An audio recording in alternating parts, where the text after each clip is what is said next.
Selama hampir 200 tahun, tepatnya pada tahun 1603 hingga 1867, Jepang menjadi negara tertutup bagi dunia luar. Politik isolasi atau sakoku yang dilakukan di era rejim Keshogunan Tokugawa membuat Jepang tertinggal dari perkembangan teknologi, khususnya dunia militer. Di periode yang sama, rakyat Indonesia yang kala itu bernama Hindia Belanda masuk pada era penjajahan Portugis, Inggris, hingga Belanda.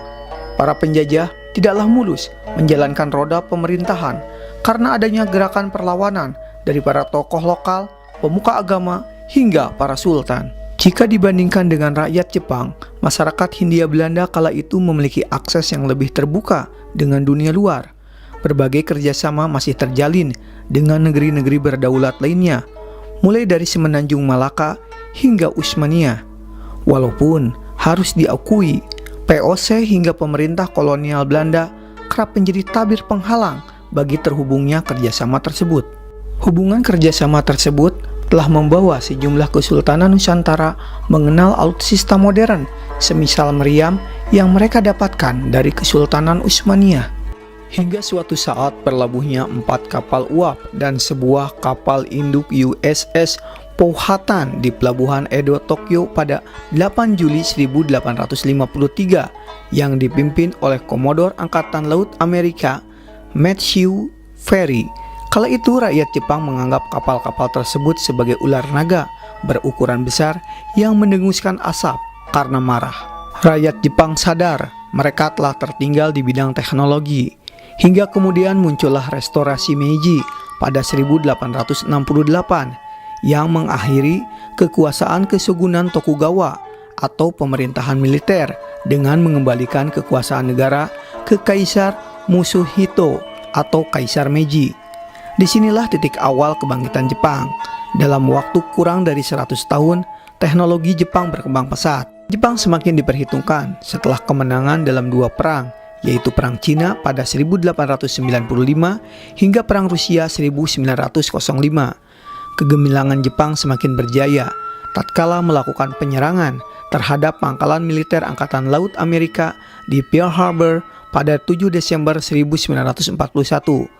Ekspansi Jepang berlanjut hingga ke Asia Tenggara. Dalam lembar sejarah Indonesia mencatat, untuk pertama kalinya tentara Jepang mendarat di Tarakan pada tanggal 11 Januari 1942. Tarakan dipilih karena daerah tersebut merupakan daerah sumber kaya minyak yang selanjutnya digunakan untuk bahan baku Perang Dunia Kedua.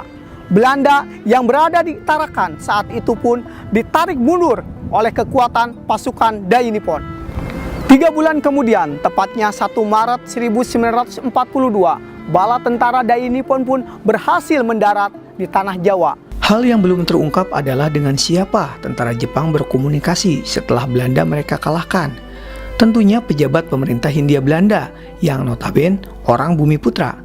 Salah satunya yaitu Raden Mas Oding Sutadipura, pria kelahiran Karawang 19 Agustus 1881, merupakan Regenschafthaus van Mr. Cornelis atau pejabat setingkat bupati di Jakarta bagian timur. Sosok Oding sangat penting. Ia mengetahui seluk-beluk pergerakan di Batavia. Raden Mas Oding Sutadipura kemudian diangkat kembali menjadi Udana Jakarta pada 16 Desember 1942.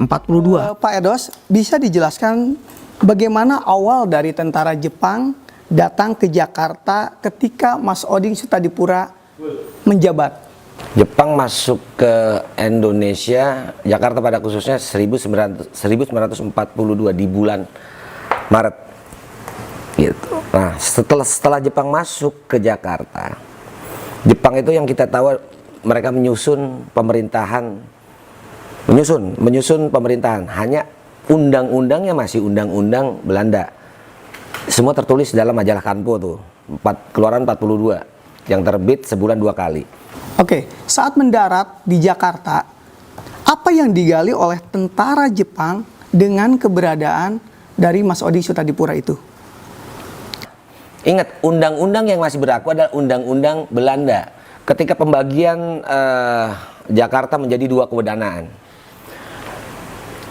Jakarta ketika pada waktu Jepang masuk dibagi menjadi dua kewedanan, yaitu Wedana Jakarta Kota dipimpin Raden Nata Prawira dan kewedanaan Jakarta dipimpin Mas Oding Sutadipura. Nah anehnya gini, tanggal 16 Desember berapa bulan tuh? 8 bulan ya? Maret, 8 bulan kalau nggak saya.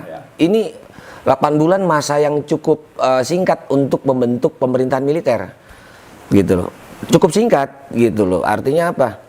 Kenapa diangkat lagi tanggal 16 Desember 1942 Mas Oding diangkat lagi menjadi Wedana Jakarta. Artinya kepercayaan yang Jepang berikan begitu besar. Selain itu, Raden Mas Oding Sutadipura merupakan pejabat di era Jepang yang ikut mengubah Hotel Schomper menjadi Gedung Menteng 31. Saat ini merupakan Museum Gedung Juang. Menteng 31 sebagai asrama pendidikan bagi Bumi Putra. Di sana ada sejumlah tokoh besar seperti Soekarno, Muhammad Hatta, Adam Malik, Hairul Soleh, Soekarni, dan tokoh-tokoh lainnya. Mereka mengajar gerakan perjuangan dan nasionalisme. Sebagai bukti keterlibatan Oding dalam kemerdekaan Indonesia, adanya surat menyurat antara ia dengan Muhammad Hatta. Berdasarkan keterangan pihak keluarga, Oding merupakan salah satu guru dari Muhammad Hatta. Hanya saja pihak keluarga belum bersedia untuk menunjukkan surat-surat tersebut. Namun Edos Darnadi sebagai cucu Raden Mas Oding Sutadipura berkenan menunjukkan bukti lain berupa tulisan tangan kakeknya. Dugaan sementara bahwa tulisan tangan Raden Mas Oding merupakan goresan tangan hasil pemikirannya, bukan tulisan dikte atau menyalin dari tulisan lain. Kala itu banyak orang pribumi Pasih berbahasa Belanda, namun sangat sedikit yang bisa menuangkan buah pikiran dalam bahasa Belanda. Tulisan ini sebagai bukti bahwa intelektualitas Raden Mas Oding Sutadipura sebagai ahli hukum tidak perlu diragukan lagi. Produk hukum warisan Belanda itu masih digunakan hingga saat ini. Kontribusi Raden Mas Oding Sutadipura sebagai pembuat KUHP memang perlu penelitian lebih lanjut. Apa yang menjadi bukti sejarah kali ini menunjukkan bahwa Raden Mas Oding Sutadipura merupakan putra terbaik Karawang yang sudah atau mulai terlupakan banyak orang. Melalui video Mengenang Orang Karawang, kami mengajak Anda untuk mengingat kembali tokoh-tokoh yang berjuang dan berkontribusi bagi Kabupaten Karawang, atau juga kita mengenang kembali mengenai kiprah Karawang dalam kemerdekaan Republik Indonesia.